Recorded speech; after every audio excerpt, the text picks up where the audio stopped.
Now, I think one of the most important things for our success at Eco-Challenge was about our team. And this says surround yourself with incredible people. And I always say we can't do it alone, and thank goodness we don't have to. You know, thank goodness there are other people, because the only thing that shifted Eco-Challenge from being impossible to possible for me was that I was there with my team. And not because they're three fast, strong guys, just because they were there with varied opinions and varied strengths and just having a presence of other people. And this says if two people on the team think exactly alike, one of them isn't necessary. And I love this statement, and I have to admit I stole it from our captain, and he actually said this to us. And you know, before we left for Eco-Challenge, one of the things I think we did that helped us was not in the area of physical training, but in the area of preparation for what we were going to do when things went wrong. Not if things went wrong, when things went wrong. You know, it's almost a blessing to acknowledge at times when it's going to be difficult. For us, we said, you know what, we're not going for a walk in the park with our grandmothers.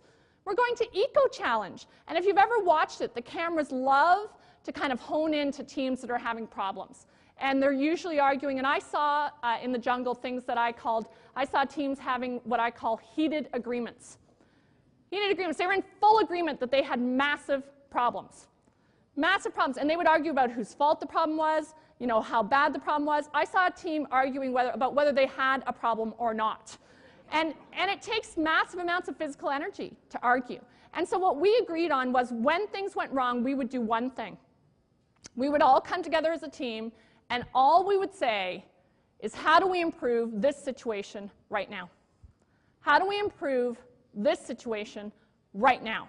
And the reason I think that statement works so well for us, or that question, is because, first of all, it's a statement of how do we improve this situation right now? Not what are you going to do to make this better? How do we improve this?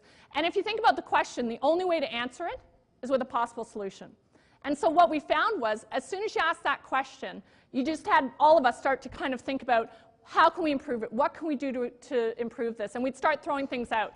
And then inevitably, you kind of start gathering them up. You know, you come up with what you think is the best solution at that time. And then the second part of this equation that was essential was, once we made a decision, it was all hands on deck. All hands on deck. Because again, watching Eco-Challenge is fascinating to so many people because it's about human nature.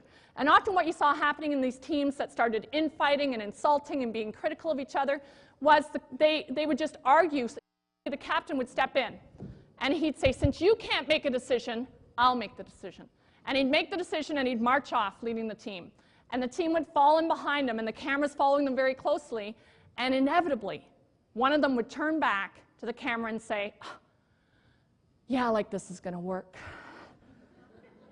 And you know, it doesn't take long. Usually it would be within 24 hours that team would be out. They'd just quit. They'd give up. And so we knew how important it was to have the energy of the entire team underneath the solution, regardless of whether you agreed with it 100% or not. And my experience in consulting in business over the last kind of 5 to 10 years has really at times shocked me to see how often in the corporate world there's, you know, a meeting or you know, an offsite, and people come to a conclusion about how they're going to move forward, and then they get back to the office, and the first thing they do is pick up the phone and say, yeah, like they think this is going to work. And you know, pulling your energy out of a solution can be as detrimental. It's just like sabotage to the progress of a team. So what we found we got very good at was, sometimes the solution wasn't perfect, but because we all moved it forward, we would adjust it, kind of firm it up as we were moving, not wasting time, stopped and trying to solve something perfectly